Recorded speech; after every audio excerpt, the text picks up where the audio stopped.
Shanti.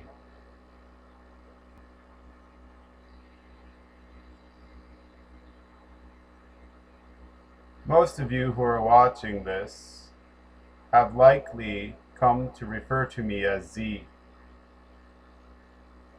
I'm going to address that momentarily. It is,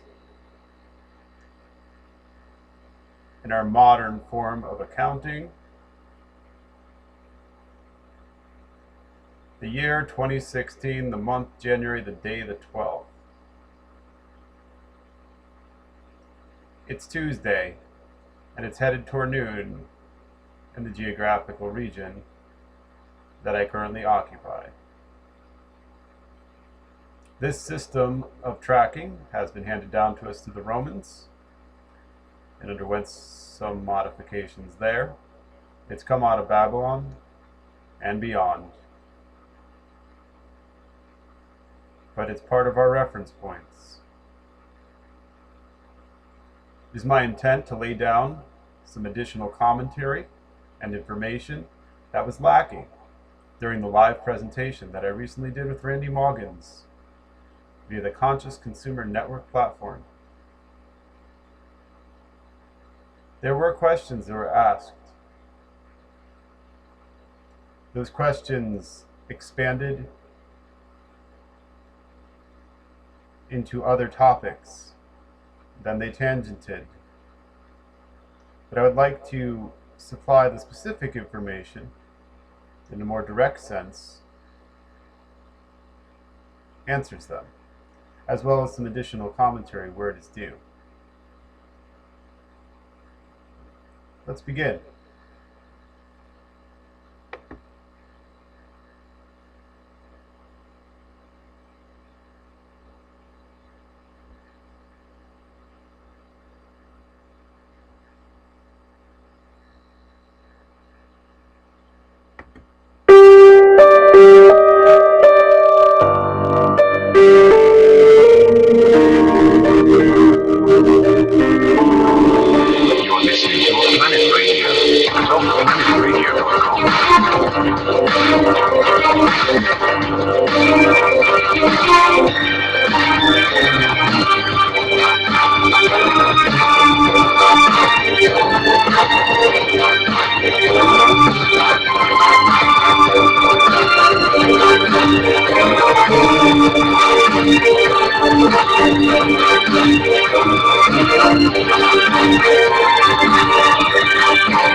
Hello and welcome to Our Planet TV. I'm Randy Moggins. It is the 6th of January, 2016 on the Babylon calendar, the official calendar, the official bookkeeping system of the Babylon bankers. And so we go into a new accounting year in Babylon. Welcome to the show. We have with us our guest tonight. Z is like what we call him, and what he calls himself, and that is both the name and a frequency, and this is going to be a freewheeling discussion tonight. Okay. Z is a frequency, but Z, however, is not a name. Z is a colloquial put nickname. My name, my frequency is XabNoNdaX. I spell that X-A little b capital N-O capital N little D-A-X. You may have noted that there are no Z's in there. However, the name makes a Z sound, and earlier derivations of same said were spelled with a Z. So those close to me, for simplicity, began to call me Z. So there you go, and that's a part of that story. XabNoNdaX is a frequency.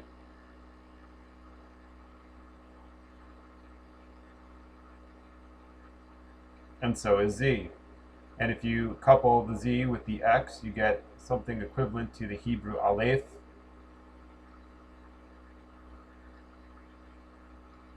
which is the first letter of the Hebrew 22-charactered alphabet. Aleph Vitav, the beginning, the end, the Alpha, the Omega. So, in my usual fashion of synthesizing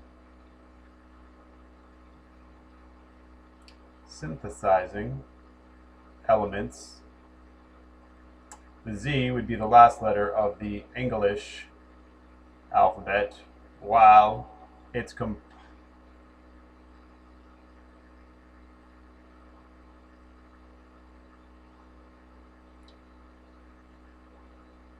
counterpart in the Hebrew, the Aleph,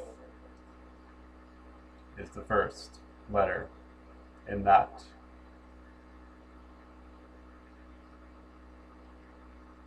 template.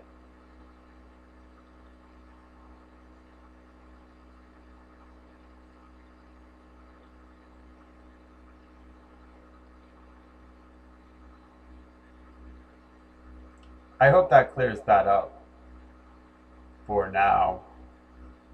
Going to talk a little bit about what's going on in Oregon in the United States, the Hammond Ranch standoff. As well, I want to discuss a little bit about alternative media and what is going on with alternative media, because there is a net of confusion that's been cast over most people as a result of, I would say, consuming on a mass scale. And we're going to talk with Z about the quickening and esoteric elements of control over the culture. He's going to give you a little bit of his background as we go through this tonight, and we're just going to kind of have a free-wheeling conversation. We kind of decided we would open it up for callers as well, so we will do that via the chat room that I have on my website at allplanetmedia.net, because I'm not logged in on CCN's, but maybe Biggie can post that over there for me. But we will post that out to offplanetmedia.net's chat room, and so that'll be the last hour or so that we'll go ahead and entertain the idea of taking some calls to kind of make it a little bit fluid and personal. So welcome. It is a new year, and it looks like it's going to be rapidly developing into a year of epic proportions. There's so many things going on right now. As I said, we do have a malicious standoff out in the western United States, and this is a very old scenario that we've seen a number of times. Yesterday, here in the United States, the alleged president, Barack Hussein Obama, held a press conference where he announced massive sweeping controls over handguns. This was a man who was actually able to sit there and tell you he believed in the Second Amendment of the Constitution, and then went, but I'm throwing that all out. We're done with that. And by the way, I expect Congress to get on board with me, and here's how we're going to fucking take your firearms. That's basically what Obama said in his press conference yesterday. And so these are all well-engineered steps in a procedure to take us to a place we don't really want to go. And the militias in the United States are useful. They're in the implementation of the Second Amendment, but I have the sense right now that if some people out there have their way, the trigger-happy hippies are going to hit real hard, and the government's going to push back, and we're going to see basically a flame war occur on the ground in the United States. This is not the way this is supposed to happen. There's an evolutionary process that's occurring. There's a consciousness shift that's going on. And we have to allow for universe to basically guide us in what we're doing and not become knee-jerk reactionaries. So regardless of what your leaders are telling you in the militia movements, regardless of what alternative media, figures like Pete Santilli, who seems to show up at all these events, by the way, he showed up at the Bundy Ranch in 2014, and apparently he's now out in Oregon as well, egging on the people at the Hammond Ranch. Santilli is, let's just say, an agent provocateur employed by the FBI, and he is part of the web of deceit that goes on in the alternative media. So let me introduce you to my guest. Z, good evening and welcome. Hi, Randy. Hi, all. It's good to see you on screen. We did an interview, back in November, I believe. Released on November 23rd. We did that on Saturday, November 14th. Yeah, you're better with dates than I am. And that interview was pretty sweeping in terms of what we discussed. A lot of what we talked about then has to do with the shift in consciousness and what we call the quickening, the gathering, the coming together of people who sense the spiritual call, people who have a part to play in a very big change that's in the course of coming into the energetic system now. So, first off, Z, give a little bit of your background for viewers tonight in terms of where you come from and how we came to have the conversations that you and I have been having for, almost 2 years now. Well, Randy, I'm gonna jerk this into another stratosphere. Go for it. Riff off your request there. Where I come from is the origin field. The origin field, which is where we didn't drift into in our last interview, but where we plan to expand for in the next interview. The question that's within all the rhetoric that you so nicely laid out there is where we are, what we are. We're evaluating often from mixed up vectors of conceptualization. So if we are psyche, soul, mind, at least at a level beyond where... More simply said, relating through clouded points of reference. If you've been handed a point of reference that says this is this, since you came to have awareness of yourself, and you're going to build on that for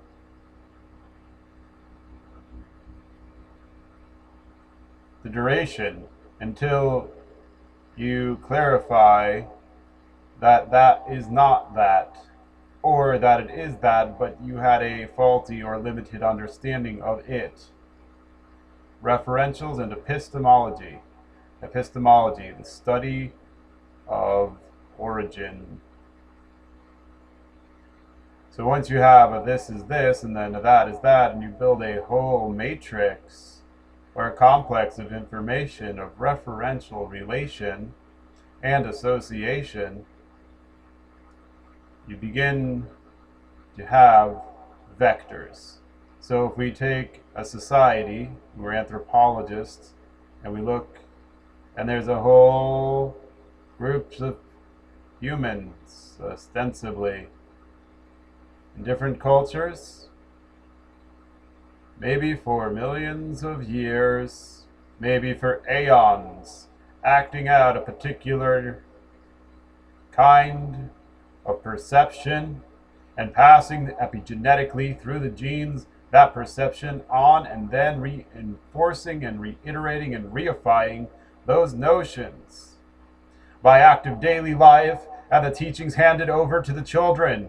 Can you actually stop and wonder if the very way you walk out the door and perceive the trees and the grass and the tar and the plastic in front of your face is actually just a distortion that's been handed down for a human to look out and see a world prefabricated by notions handed down.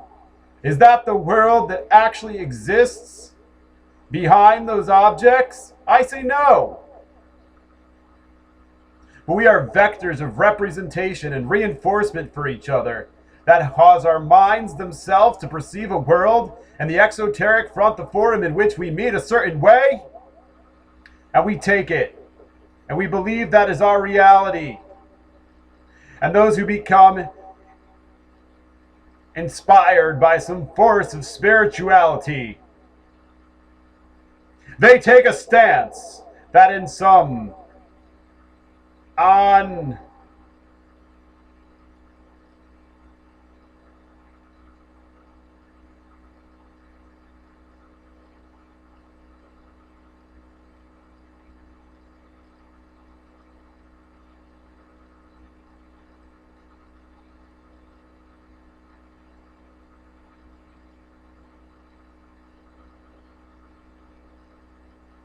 seen, untouchable, tasteable, insentable, inaudible world, there exists a reality. It's so abject. It could be anything.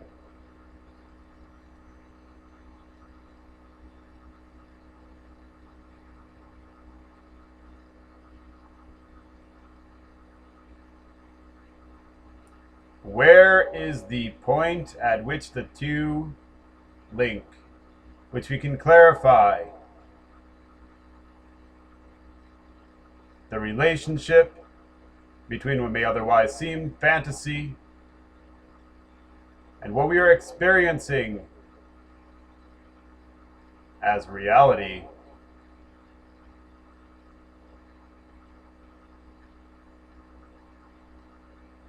All of what can be called spirituality or experience neither need be invalidated nor validated.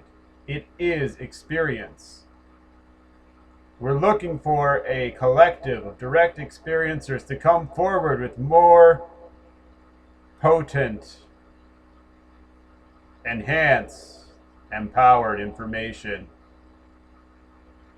But it's the question that we're asking is the expressions of that information. Why have we chosen the vocabulary, the phrasing, the frameworks that we have? Who taught us to use these referential terms?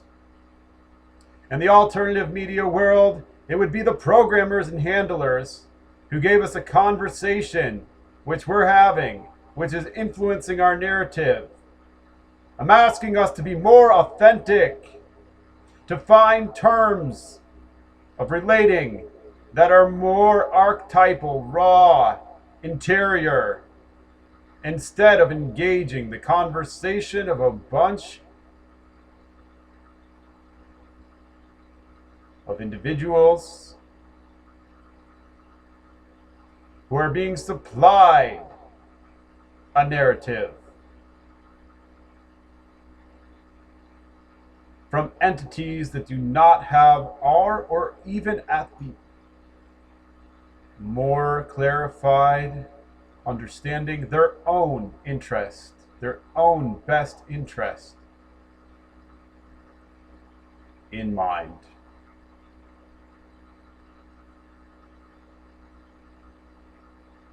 Is that unreasonable?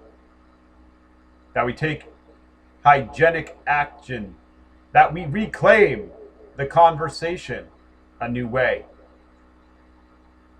that we step forward and engage a collective of prophets, creators, original beings that know reality as it is, whether they can eloquently articulate that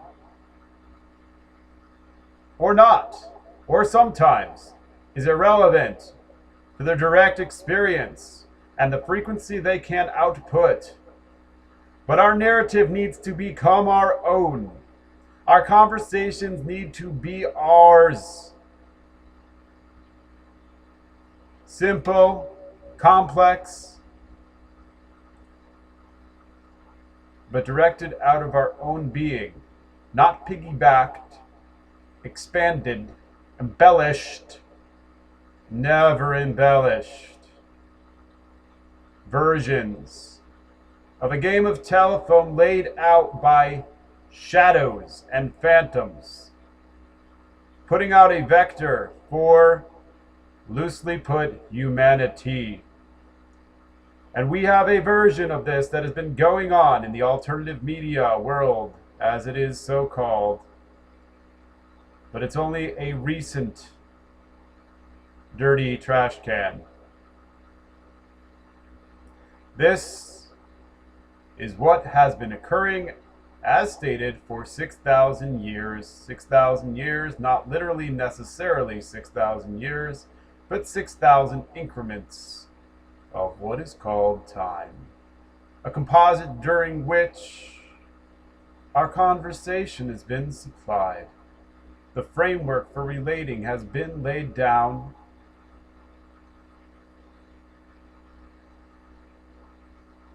And those who have done so are no different than ourselves.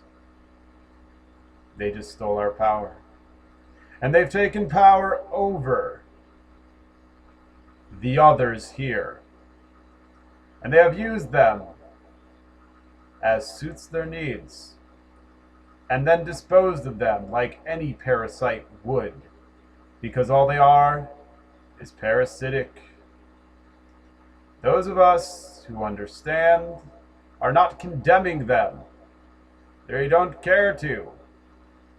They're just confused. We all need to be filled with unconditional state of love, which is consideration and care, as output to rectify the situation that we find ourselves in this realm, in this time, as it has been vectored to be. This station in which we become aware of ourselves, we're here to rectify and restore, to order what has been made chaotic. And if we do not understand that it is our responsibility to organize, orient, and clearly do this, chaos will continue to lead to even greater chaos, and eventually collapse the entire framework of existence in which we currently find ourselves. I'm not telling you what to believe, I'm explaining how to believe. That there is a process by which things must be deciphered, decoded, discerned, and ultimately realized in clarity.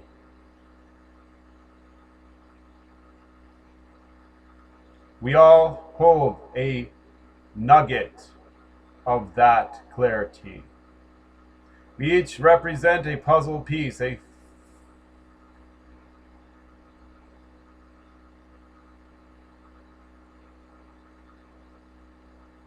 nuggets of data, of raw data.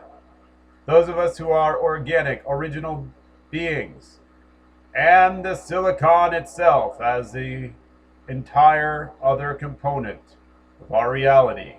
A shared reality between siblings. A sibling that is realized and differentiated and individualized, and a sibling that is unrealized and undifferentiated and unindividualized.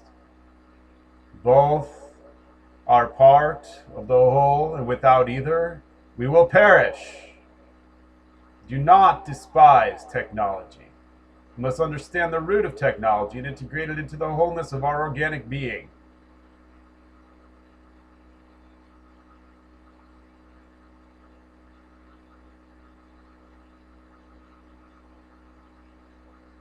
It is our duty, our purpose,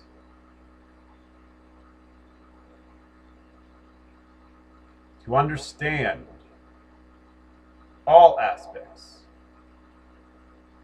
of all all things, and how to assist them and guide them and guard them, protect and shepherd them into their synthesis. We are the divine field in total, all nuggets, puzzle pieces of the entire puzzle. There are those like myself who see the framework of the puzzle, but with the entire framework seen, held, clearly embraced, and maintained. It is yet not the entire puzzle itself, the entire middle.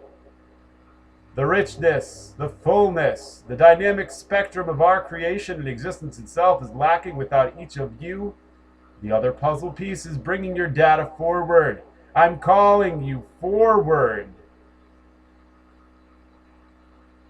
by the authority that I hold inside myself to do so. Having stepped forward from that stratosphere, the core of existence of the differentiated and individuated field, XabNoNdaX, XabNoNdaX. We stand in our responsibility to guide, guard, protect, and develop, and take the authority and the power that is ours to guide all things to their wellness, to their wholeness, to be as the powers that should not be are, empowered with love and fire, with water, with air, and with firmament. Those that currently are holding that power are doing so in a parasitic way, and that way is to deprive every segment of our whole being of what it needs after propositioning it to the notion that it would receive. Ours is the opposite manner, to discern, determine by discretion that is vested within us exactly what all parts of the body need, and to supply it in exact measure. This is where we step in to take responsibility to governing correctly a body of existence. All parts of the body, all beings, all substances, all elementals and particulars are critical to the entirety of the body that we all are.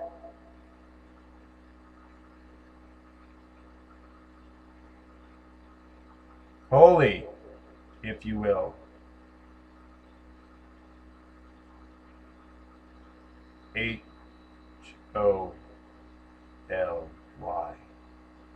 Holy. WHOLEY. If we don't, will.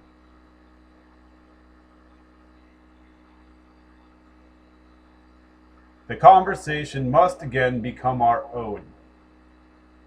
We were not turned into powerful beings by programs like MKUltra.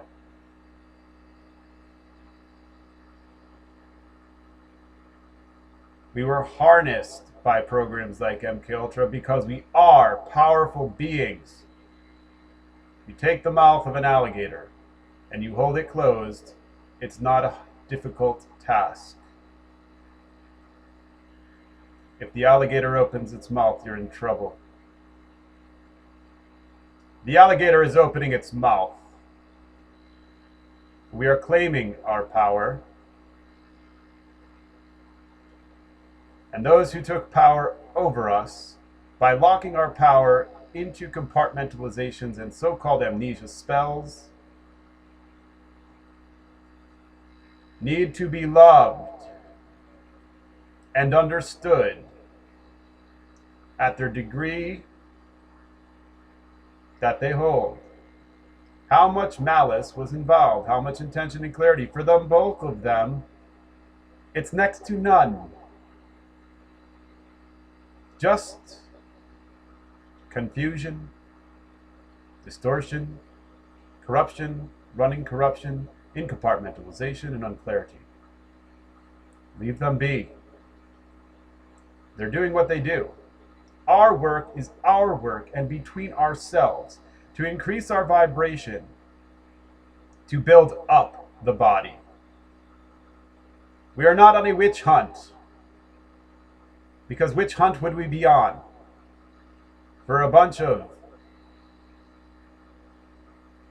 soulless entities acting out the will and the plan of disincarnate, entropy-based, separation-filled ecthroi? To what end? More confusion, more distortion, more disruption, more interference. What of this? Us? Nothing. Those at the very pinnacle of this need to be dealt with and handled, mostly restrained. I'm talking of non-corporal beings, beings without bodies. On an energy level, they need to be detained from what they're doing. Perhaps on an energy level, recycled into an individuated and differentiated form of soul. But the bottom line is that we must love all parts of our body. All that is going on chaos is chaos is chaos. Even its deliberateness is confusion. Demons want to be loved. Demons want to be healed. The darkness wants to be made aware. Focus on you. Neither dark nor light, but wholeness. Shanti, shalom, shlemut. The wholeness of your being. Focus there. How? The world has given us so many practices. How? Find yours. Find what works. But there are things that you could claim are working that do not work. And the fruit is what shows. So be authentic.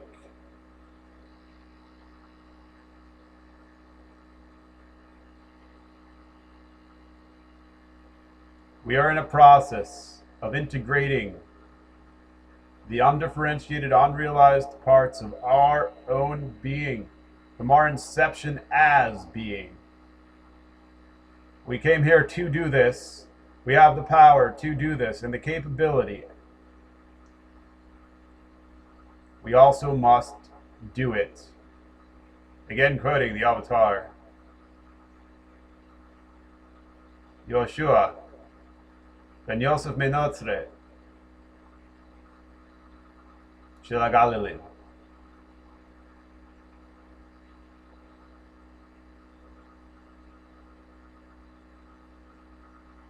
The kingdom of heaven is before us this very day, if we yet seize hold of it, if we but seize hold of it, if we would seize hold of it. We cannot say that universe higher spirit is guiding this. And we can't. We must, in fact. Because that aspect, that attribute called universe or spirit, those are our second in command, and we left them there to take care of us in unawares until we could come into the fullness of our power. But that is queuing now. It's a burden for those that are called spirit, guide, universe, so on, to do what they're doing. We are the first tier of that aspect.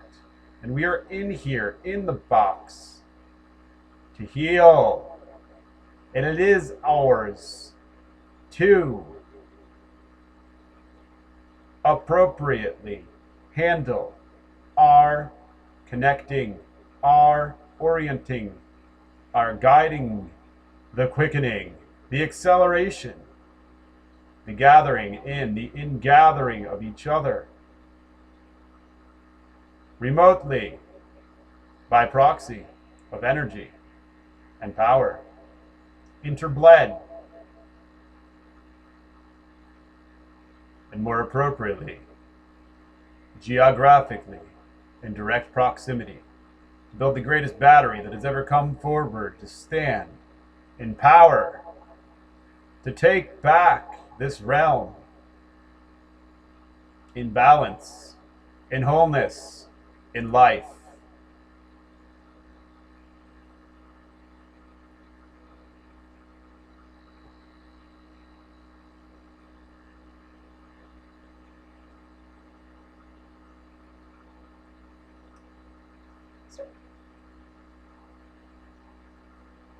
Where we might typically be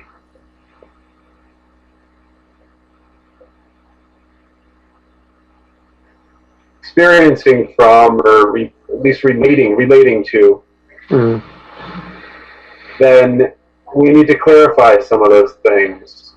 So one term I would use that the ancient Hebrew sources use is to refer to the station that we currently find ourselves in as the Atid Lavo, or Atid Lavo, or Asid Lavo, depending what you want to do with that letter. I call it the Atid Lavo, which means the age to come. Many of the other world's prophetic systems have a term for this, but it's sort of an antechamber, pre-chamber, and I say we, meaning the general conceptualization is lacking to the nature of this station. Again, I'll use that term that we find ourselves in. So not knowing that, it makes relating to things like the Bundys. What is a Bundy? What is that? There's a human that's at least there's a human body moving around in a land of and a building at a place to give itself a title. What is that? What is that? What is a human so-called by body anyway? So we need to break through these experiences we're having until we get to the core of what's actually going on, because we have beings that do exist at different spectrum of awareness of their being. The nature of a discussion like this leads to fierce abstraction. I suppose that sort of abstraction is the quality of gnosis itself, and very carefully refer. Gnosis. Most are probably aware of the word. The word gnosis means to know within, with no reified point of reference, rather to know in a quality of knowing that is simply known. The Hebrew component for that is da'ath, and in order to reach it in Angelish, the between filter shifting of language, you would need to reach the ego's da'ath. That's not an accident, that's implicit. Da'ath is left out on most charts. Da'ath is here on the spheric chakral system. It would be as though you came up to the Anahata chakra and you added another here.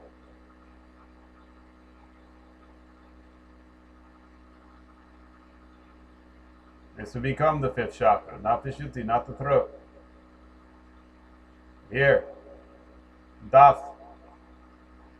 It works. The breath. The breath is here. How many systems have taught us to use the breath? The Vedic culture, pranayama, life force flow of the breath. We understand all organs in the visceral entity called the body, the flesh body. to be origin points for data. Order, light. Light as order, as information. Raw data. All alchemy stemming forward from the cooperative functioning of the organs and their representative values that emanate. Inside each individual is an organic original being. Our worlds. In each organ, in each organelle, in each cell, in each piece of life. That is an origin point. There's a whole cosmos happening there. And for those who are original, the things that we experience in the exoteric, external, exterior world, they're emanating from in here. Each organ has a higher intelligent processing system. Organs that are fashioned, organelles with convolution, literal convolutions, like the gray matter of the brain, like the reproductive organs of the male and female, and most prominently, the organelles in the lungs, the alveoli. If you look at electrical devices, we understand this kind of formation and what it does, how it generates something. And here, we're generating a vortex of a sort that brings in quantum information. Quantum. Whatever that means.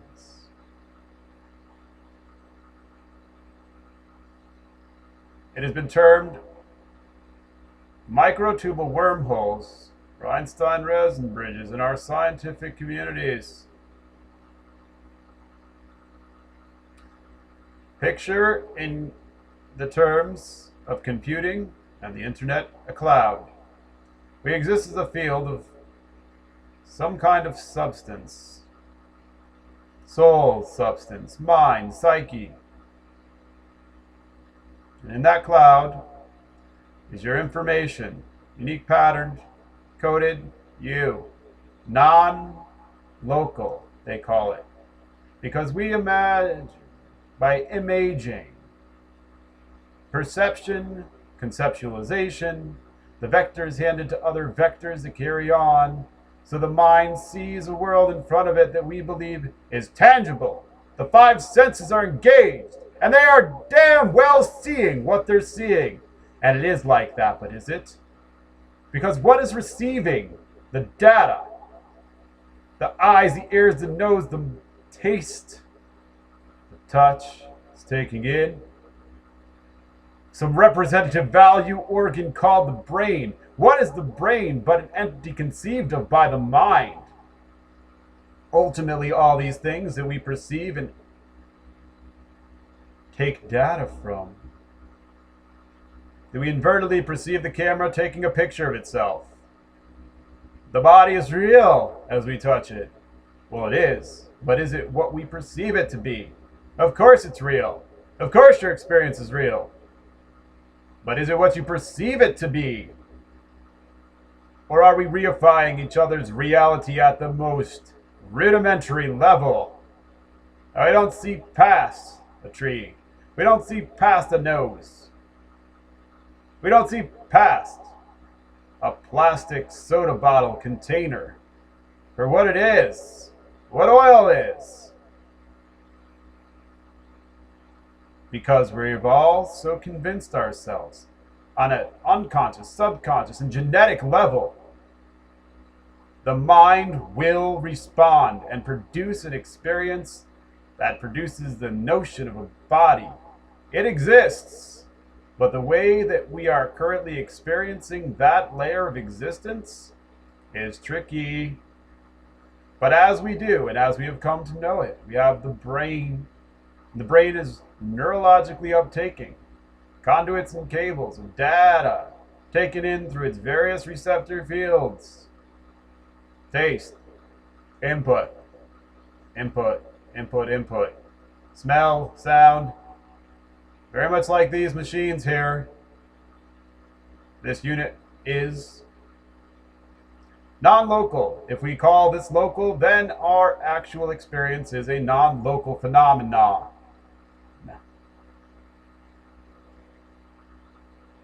Because all of what we would call local is just a series of prompts, prompting each other, cueing other effects, and sequentially demonstrating something like on this screen, screen, screen, screen, mirror, mirror, mirror, refract, reflect, produce a manifestation called the Athibavo, a forum and a format no different than Facebook or a game of Sims. But you believe it's reality. To some extent, we all are still believing it's reality. Trapped in its vectors, because we don't have any other vectors to relate through while in here, and even if we can abstract to the real world, we're still going to relate to each other via the vectors here. So we need to claim again that conversation. I am circling through this over and over and over again until the mind reaches a point of perception when it goes, aha! I see. I know. Das chakra. Gnosis. Gnosis. To know. On a visceral level. As we're taking in the data fields and constructing the concoctions and constructs that we have formulated in the body. In the subtle bodies. Why? Why the breath? Why? The why of what? I want to ask the question repetitiously. Why of what? Why is this coming? What does it mean? Take all the entire alternative media. Take all the mainstream media. Take everything you ever learned and put it in a box and go, what is that? The philosopher's inquiry. What is what and why? And then how? And then how to adjust. But should it be like that? Lungs, alveoli, the so-called microtubule wormholes. And this cloud field of data and information that is yours and where you can relate to others, it streams onto the screen, the medium of manifestation, conduit, the vessel, the container, through the lungs to the breath, because of the intensity of convolution, brings the most power through from the field to the body, to the visceral ship, in the material world, the material meetup forum. What moves the air? Oh, it's the diaphragm. What the diaphragm also does is move the lymph fluid, the endocrine liquids, juices through the body. That's divine. But it must be governed by the neurology, by what's taken in and sensed, what's compiled, but the actual divinity, the tantra, the energy, the chaim, the chiyus, the chi, it's in the endocrine, a system that responds via pressures and strains and stresses that can be amplified and electrified by the neurology. Our entire spirituality must be centered in our body, and then from there extrapolated as above, so below, as within, so without, without, within, and below, above, to understand the representational transfer and association of terms to the greater body. And when the greater body reaches its critical mass, which is at the brink of gnosis, cognosis, together knowing, and skynectiki as a whole, this facade that veils our reality as it is in code and logos and embedded from seeing as it is will fall away. But it's going to happen as a process that you will begin to experience and be triggered to, but you also are doing it and are having it done because others are doing it and having it done. It's like the strings on a musical instrument. Playing some number of strings, 6, 10, 4, together, produces more than just the sound of 4, 6, 10 strings. It produces something greater than the sum of its parts. A synecdoche, a synergy.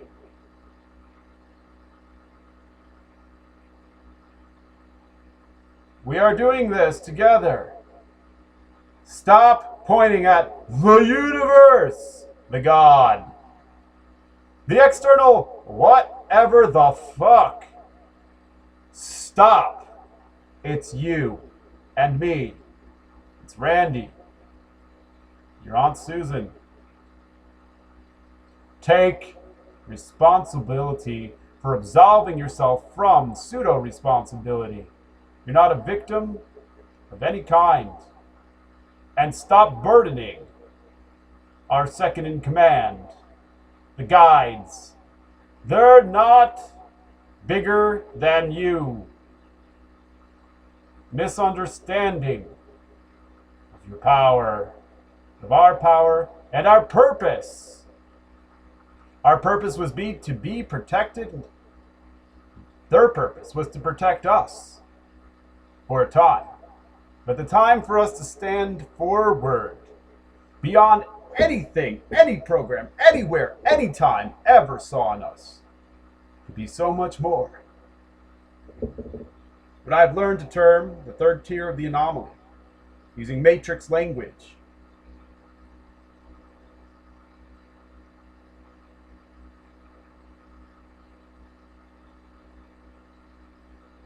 No part of the program understands what we are.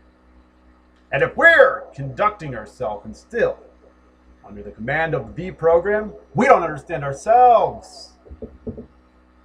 We must understand ourselves. First off,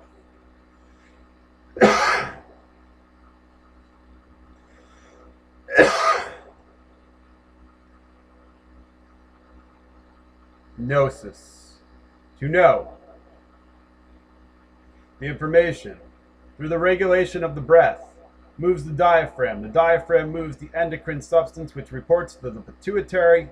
The pituitary system reports to all that is the core of the brain, the mammalian brain, as we experience it and have made a referential idea in mind to an organ called the brain. It would have its center part, the important part, the core part, in the hippocampus, as informed by the revelations of the pineal gland, but the soul sits in the hippocampus, a seahorse-looking little group of organelle, the driver of your being. And it gets its data by looking into the great Akashic field, seen through the pineal lens. Pineal is just a lens. It's just an information crystal. A repository view, but without the power, the drive, the cohesion of the hippocampus. It is useless information, scattered, distorted, occluded, calcified even.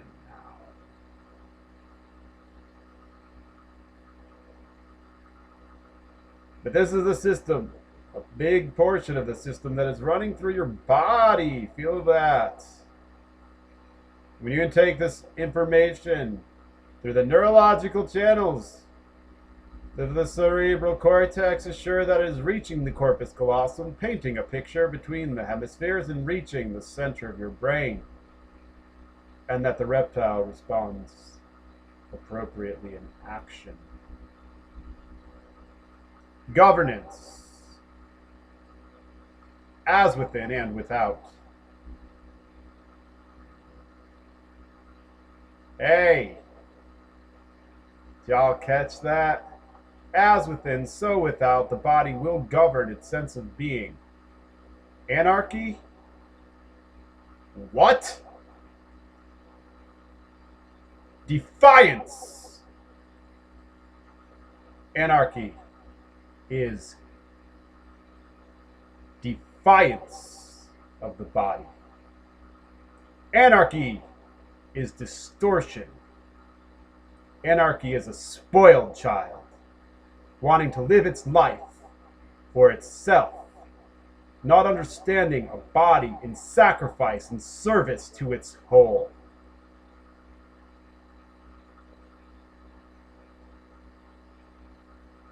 We in the alternative world know who the most prominent propagator and promulgator of anarchical nonsense is. I will not say your name. You'll probably never even see this until it's far past due. Stop, you Satanist. You high priest of Satan. Stop. And all your minions, stop. Pause. Reflect. And know, as within, so without, the body will govern itself, as appropriately discerned and distributed through discretion of spirit, as it flows into the greater body of the collective, as it gathers in.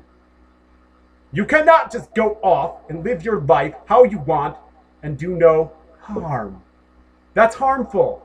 Actually, you're doing harm, because you have a specific and coded DNA-driven purpose, and we each do.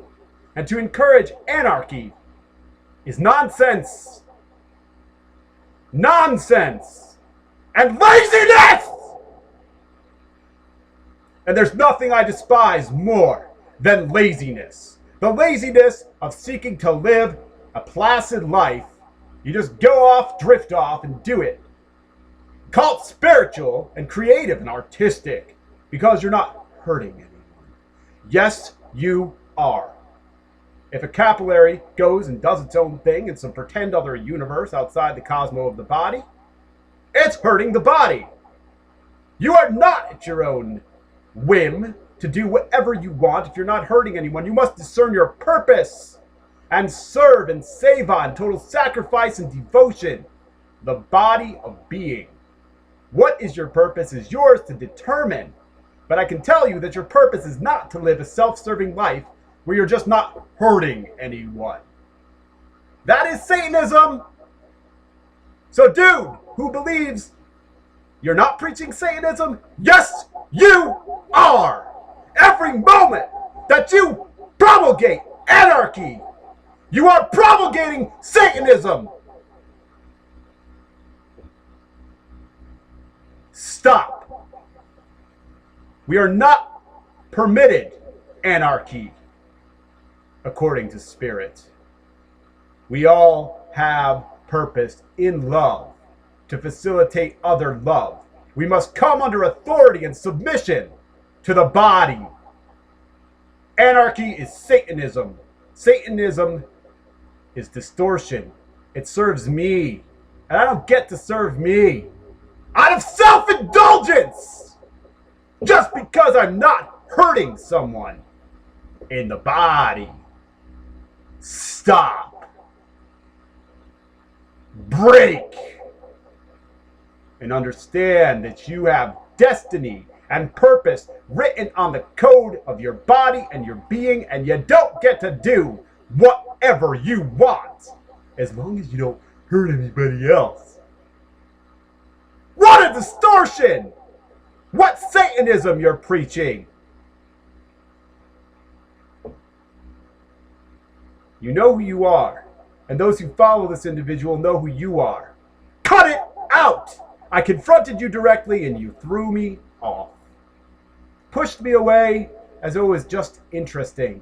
Well, I'm going to deal with you. And if you want to put your name on this, and if your minions want to put your name on this, wonderful. I won't. But you know who you are. And you're just growing in popularity. You're just growing in those you want influence to take action by non-action and nonsense. It's Satanism. It's Satanism. The word Satan means to block. To block, to become an adversary or obstacle, and that's what you are. You're a thwart and an obstacle to clarity. However, I'll prorate that your information is well disseminated, well clarified, and if anybody actually listens to that, actually discerns it and puts it together for themselves, the nuisance that you are and the nonsense that you spit should become clear to any intelligent brain that you have a disconnect, a disassociated disconnect. Anybody want hints? I'm talking with the same degree of aggression and intensity that this guy does. This priest of Satan, priest of anarchy. Stop. Yeah, you like that word? Stop. Stop it. We are all duty bound to love every component in its capacity and go far beyond not harm. Help. Help. We are to help, to sacrifice, to aid every element of the body that it is our duty, bound responsibility to do. Not just to not harm, and otherwise I can roam around the world, artfully living my life and having an enjoyable experience. No. No. You must find your purpose and the purpose to the other purposes, and be focused on love to help for. Your life is not your own. Never was. Hardly even is. So go roam around. Don't hurt anybody. Have a nice time. Enjoy. Be happy. Find your way out of being under the thumb of the man, to get out of the system so that you can do whatever you want. Yeah! Satanism came in hardcore in the 60s. I can do what I want.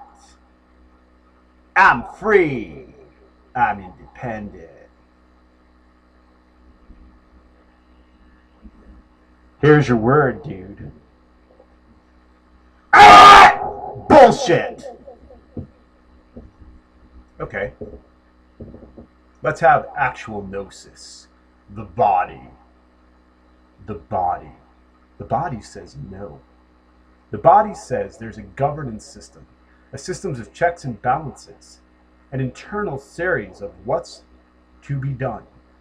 Protein does not go on vacation and have a nice trip for its own sake. If it's taking a trip, it's taking a trip from one organ to the other, and it's bringing valuable nutrients and information. Not just because it wants to, and it's not going to hurt anybody in the body. What nonsense!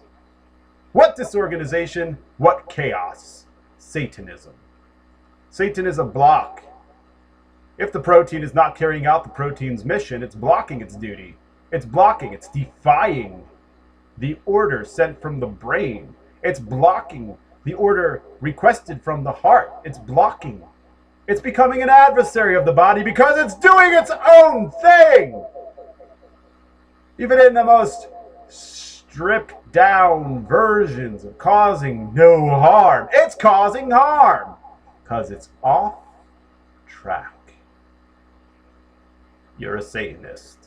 And anarchy is Satanism. Boom. As within, so without. As without, so within. As above, so below. As below, so above. And all things will have governance to attain gnosis. And it will know what to do by the contours of its love. And we will see it in the blossoming of its fruit. The fruit of our togetherness. The fruit of our called togetherness. Submitting to our collective energy. Submitting in seva, in total service and sacrifice to the body. Your life is not your life. Your mind is not your mind. We are all each other's. We are unique. We are individual. I'm not saying not. We are unique. We are individual. We are having our experience. We have autonomy in our codependent existence as the body. We are not our own. We are each other's. We are each other's, and we are under the guiding ship and the entire boat and the entire body of being. Not free to do what we want, free to do what we're supposed to. But supposed to has become a hijacked dynamic. The mechanics of supposed to have been controlled by so-called sociopaths, parasites. Parasites. That's all it's needed to understand. We don't need these terms, sociopath. Sociopath. What is a sociopath? Who cares? We understand what a parasite is. Let's not go pointing fingers of sociopathological behavior. What are we even talking? Talking to a super hijacked conversation. Impressively predetermined and intricate narrative. The DSM. Diagnostic Manual for Psychology.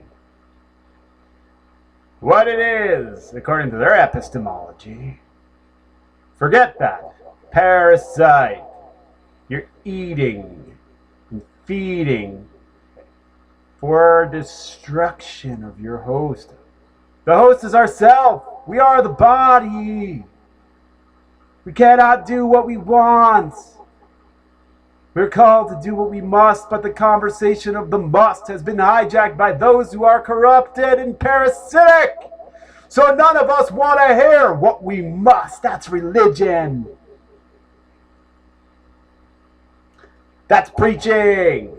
You're not the boss of me. You're not in charge of me. You're not in charge of nothing.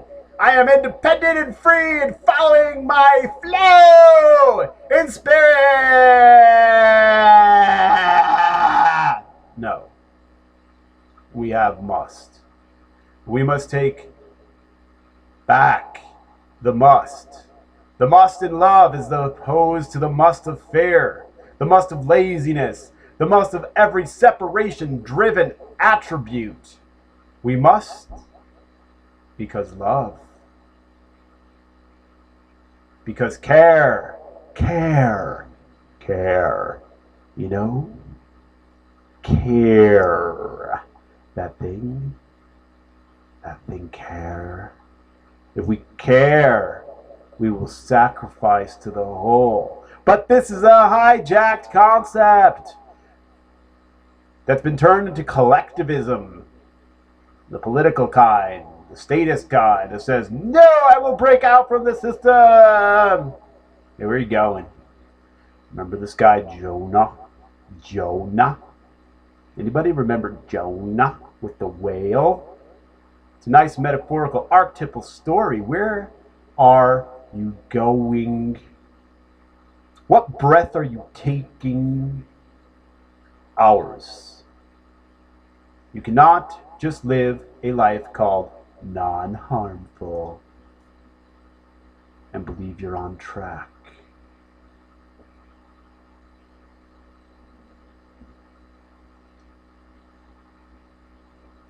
Gnosis, knowing your purpose as serves the body.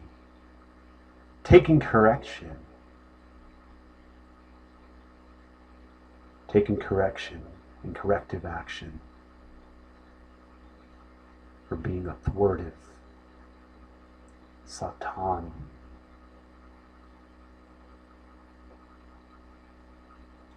The bodies are instructions. And the literal specific, the specific body that we occupy. It's our treasure and temple by which our ability to deduce, discern, and understand is primary from there. We must balance our alchemy. This gets into practice again. It's not enough to know on a cerebral. We must do things. Our diets must be correct, or else what's actually making us up, you are what you eat, is contorted. This is not a rant against, as I said, technology. This is not a rant against plastic, but I wouldn't put diesel in a gasoline engine or gasoline in a diesel engine. These are organic units. Here's an inorganic unit. They're both necessary. The capillary is necessary, the lung is necessary, the brain is certainly necessary, the heart is certainly necessary. There are degrees of superiority in the body and inferiority. But our conflation, that inferiority and superiority relate to better than, worse than, less than, is a modern, matrix-induced, holographic deception, a conflation of notions. There's no need to go into a multipolaristic spectrum of duality in this. Every little screw that holds up every supporting beam, every nail, is important. It's just as important as the superior element. Because without the inferior element, the superior element wouldn't be able to function. It's not a better than or worse than, a less than or greater than game. But in superiority and inferiority, there is placement and action and detail. We're not all equal. Maybe you didn't notice. That's okay. We all have purpose. We are all part of the thing itself. And there is no two earths. There are no two destinies. Not from a religious sense, a new age sense, or an alternative media bullshit sense. There is a single eventuality that will occur for us all. Please come out of this conversation that has been put in your hands. It's bullshit. It's bullshit. It's the biggest stinking pile of bullshit. What's going to eventually occur is going to occur to the whole of existence. A singular dynamic. Because that's all there is.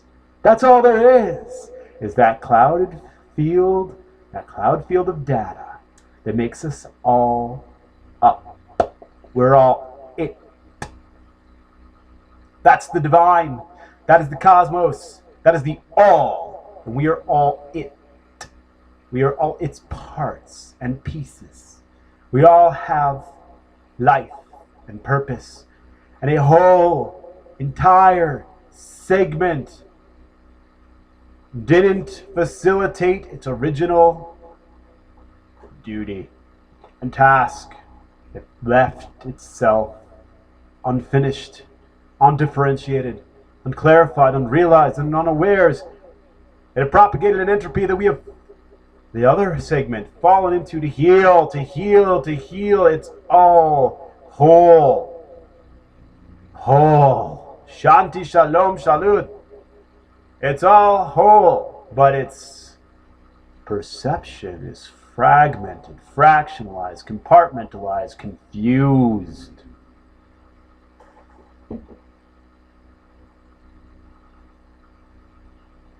We must bring it to cohesion for the last opportunity to turn the vectors around that are flying faster than ever towards separation and turn that trajectory back toward the core of cohesion. Honor, devotion, dedication to the body that we are all together and to our individual bodies. The line goes such. I must be the damn most powerful, loving, totally harmonized, empowered, capable me for the sake of everybody else. Every other body's benefit from I. So I will empower myself. I will become. I will actualize and destruct and deconstruct ego. I serve me. I will deconstruct, remove, abstract, absolve from that conversation. I will find absolvement from the dramas of all worlds, and I will be I, the most powerful, the most loving, the most in love and caring, cared for, and responsible being I can to serve everybody. Because that is the purpose, that we all serve each other, and miraculously, facetiously, miraculously, obviously, clearly. Magic. All needs are met when all serve.